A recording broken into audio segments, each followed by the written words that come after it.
I wonder how astronauts Bob and Doug feel right now. They took off for the space station 2 months ago, and they splash back down into a society where everyone still dresses like a bank robber. Time to go back? Maybe not. But here's how we go forward.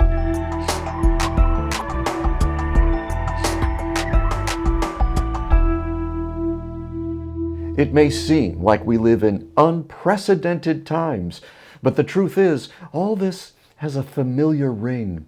In the book Generations, we learned about the 4 80-year stages or turnings that every society creates for itself, moving from captivity to freedom and back again. In The Pendulum, we learn how culture swings from embracing the individual me in entertainment, culture, and business to the group, we, and back again, and also about every 80 years. And when a fourth turning meets the excesses of a we swing, we're supposed to be very careful about what we say, and maybe about what we said 30 years ago. But in the online world of business, both individual expression and contribution to the whole are required to succeed, which is why this sort of virtual world offers an open invitation to anyone with something to contribute. It's a society without rulers, without hierarchy, or patriarchy for that matter, without coercion of any kind. Like nature, it invites everyone and forces no one. It rewards clear thinking, action taking, and goodwill. Also, like nature, it's constantly evolving, but according to bedrock principles that absorb the most helpful changes while rejecting the ones that don't add anything to the whole.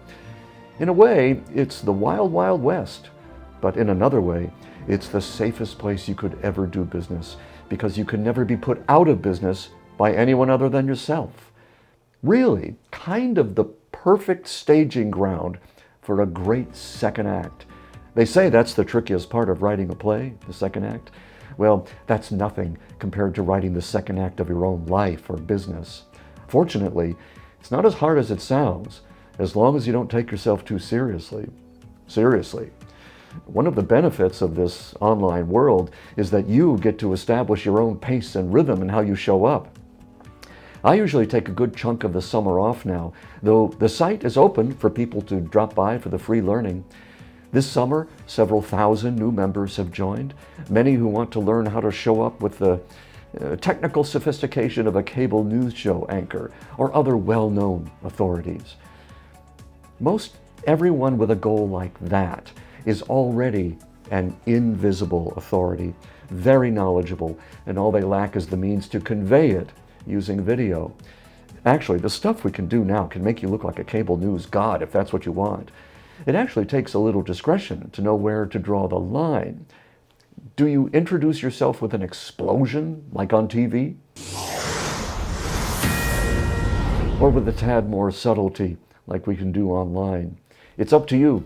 It's a terrible, scary, fateful position to put yourself in. On the other hand, if you don't take yourself too seriously and you work through your resistance to change, you may find yourself being taken quite seriously with an income to match. I've been helping people do that for 10 years this very month. Oh, the hair. Getting their outsides to match their insides, making the masterful transition from invisible expert to visible authority. We can very effectively do that in the virtual world, and now is a great time to get good at this, because in the not too distant future, history will swing again, and quite a few online businesses will find the offline world waiting again with open arms. Bob Behnken and Doug Hurley, our new space heroes, are harbingers of the good things to come.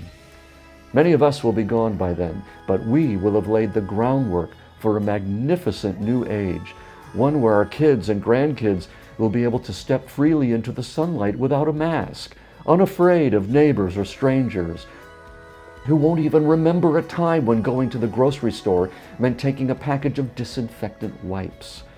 To me, that seems worth holding out for. The only question is, will you let yourself be part of that? Or will fear steal your inspiration? along with the critics and all the other excesses of this age, and keep you from manifesting your vision. One thing I've learned is that nothing like that will ever stop a visible authority.